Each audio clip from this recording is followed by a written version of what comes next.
Hi everybody, welcome back. Miss Calabrese here. In this video, we're going to be reviewing some of the basic cellular synthetic processes. So that includes DNA replication and transcription and translation. All right, so first, we should kind of review the basics of DNA replication. So DNA replication is a process that has to happen in every cell before it's able to divide. So before a cell can undergo mitosis, it needs to make an exact copy of all of the DNA that's in the nucleus. So there are three main steps involved in DNA replication. The first step is called unwinding. And that's where we break the hydrogen bonds that are holding together the adjacent nucleotides so that we separate the double helix right down the middle. So the enzyme responsible for the unwinding step is called DNA helicase. So again, DNA helicase just kind of runs along the strand and clips those hydrogen bonds that are holding the nucleotides together. Next step is complementary base pairing. And in this step, DNA polymerase 3 is going to run along the strand and look at the nucleotide on one side and add the matching nucleotide on the other side. So remember that adenine always matches with thymine and guanine always matches with cytosine. So if we see an adenine on one side of the molecule, DNA polymerase will add a thymine on the other side. If we see a cytosine on one side, DNA polymerase 3 will add a guanine on the other side. So we'll always put the complementary base pair down. Then after we've laid down those complementary base pairs, and we've now got two new DNA strands that are each half new and half old, then we need to make sure that the sugar phosphate backbone of the molecule is all attached together. So that process is called joining, and that's accomplished by an enzyme called DNA ligase. Okay, a different process here. So moving on to gene expression. So gene expression is something that your cells are doing pretty much all the time, except when they're undergoing mitosis. So gene expression is the concept of taking information that's in your genes, in your DNA, and then expressing that information. So making a protein based on the recipes that are in the DNA. So you have DNA in the nucleus.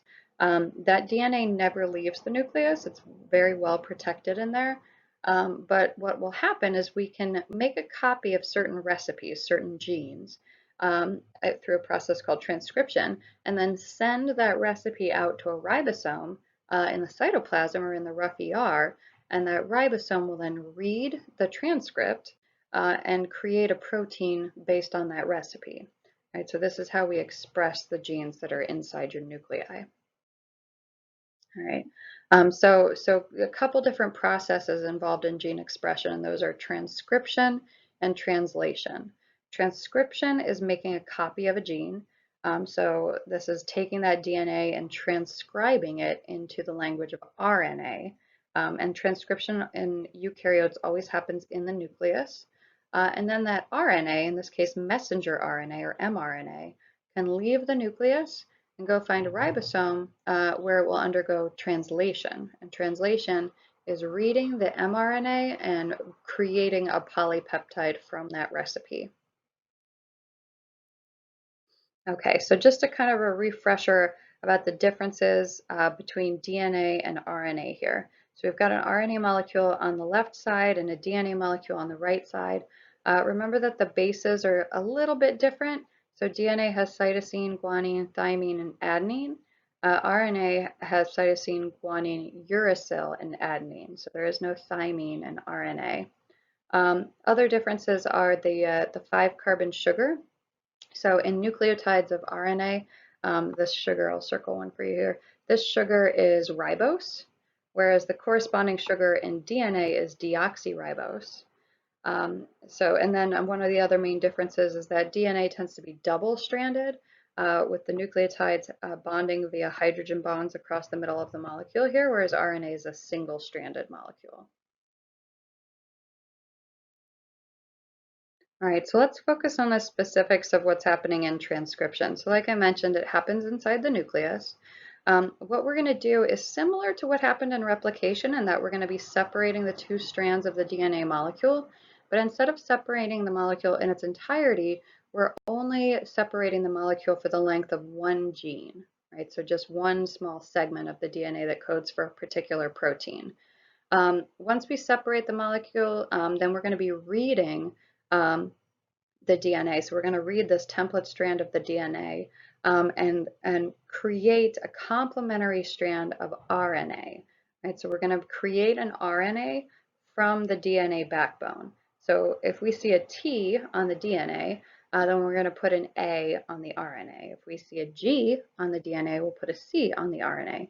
If we see an A on the DNA, then we're going to put a U on the RNA, because remember, RNA doesn't have thymine. Instead, it uses uracil.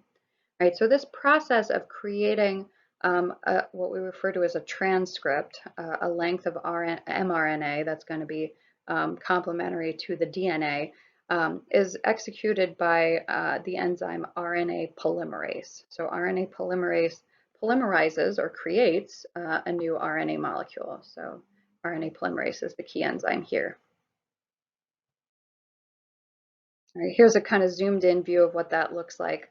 So this transcription process where we're separating the two strands of the DNA just a little bit, and then we're going to go through and add complementary base pairs according to what we see on the DNA. So we see a T here, we're going to add an A. If we see a G here, we'll add, or a C, we'll add a G to the mRNA.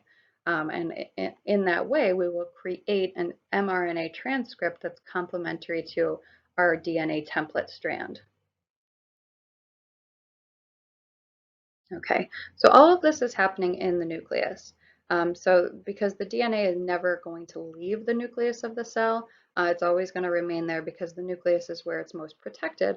And it's kind of like the master plan for how to build every protein in an organism. So we don't want it to be exposed to um, any chemicals, any radiation, anything that could possibly do damage to the molecule. So that's why this transcription process has to take place inside the nucleus. All right, so after we do that, so transcription, our process of going from DNA to RNA, then that mRNA that we've made here will leave the nucleus, so it'll kind of slip out through one of the nuclear pores and find its way to a ribosome, usually a ribosome that's embedded in the endoplasmic reticulum. And then that ribosome is going to be responsible for the translation. And translation is when we read the mRNA and create a protein or polypeptide based on that recipe.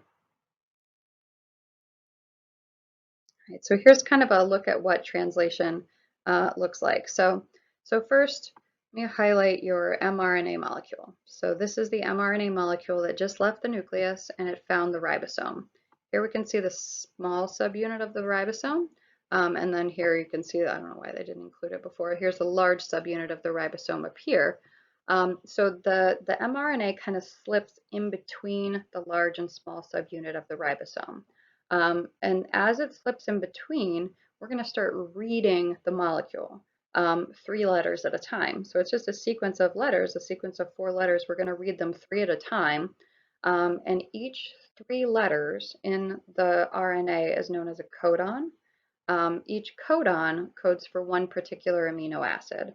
Right, so as we're reading this molecule, every 3 letters is going to be associated with an amino acid. The molecule responsible for bringing the amino acids to the ribosome is called tRNA or transfer RNA. Right, so the transfer RNA is this molecule that contains an anticodon, which will match up with the codon, so the 3 letters of the mRNA, and it'll drop off the appropriate amino acid.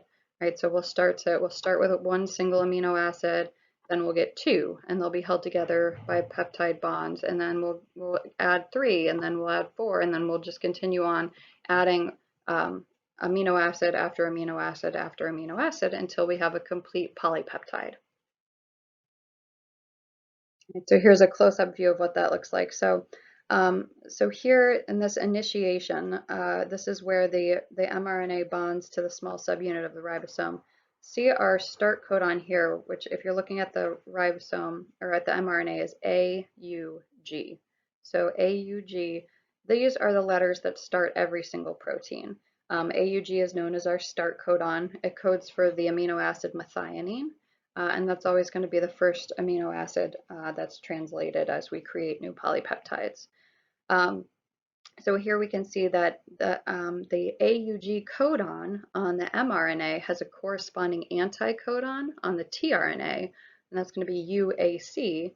So every tRNA molecule that's got a UAC anticodon is always going to be bringing methionine, right? And then as this happens, then we're going to kind of slide the mRNA through the ribosome, and another tRNA is going to come on and read the next three letters. Right, so the next step of the process is we're gonna read the next three letters. Now we've moved on from initiation to elongation. So the next step in the process is elongation, where we're adding more amino acids onto this chain.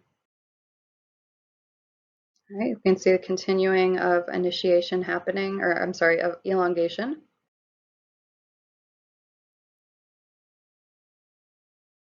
Okay, and now we can see how elongation really is going to lead to these longer polypeptide chains, right? So we're just going to keep adding amino acids until we have a full, complete polypeptide, until we hit a stop codon. Um, and once we hit a stop codon, that's going to trigger the large and the small subunit of the ribosome to separate, and that polypeptide at that point is complete. So we've stopped adding new amino acids to the polypeptide. Right. So after we've done that, after we've completed the polypeptide chain, that polypeptide is then going to leave the endoplasmic reticulum by budding off in a little vesicle, and that vesicle is going to take it to the Golgi apparatus for modification and processing. All right, and this is just a chart to remind you how we read the codons in the mRNA. So like I said, three letters at a time. Each three letters codes for one single amino acid. You have 20 total amino acids that contribute to the proteins in your body. And we've got 64 possible combinations of three-letter words here. So there's some redundancy in the code. For example, there are 6 different codons that code for the amino acid leucine, and we've only got one that codes for the amino acid methionine.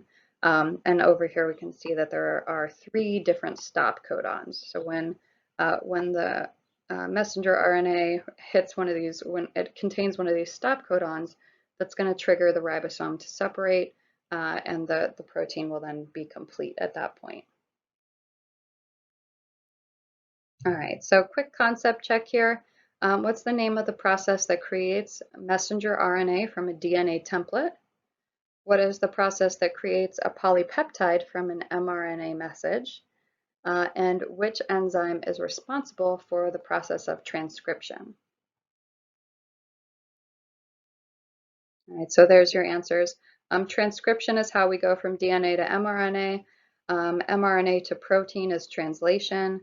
And the enzyme responsible for transcription is RNA polymerase. All right, so I hope this was helpful. Let me know if you have any questions.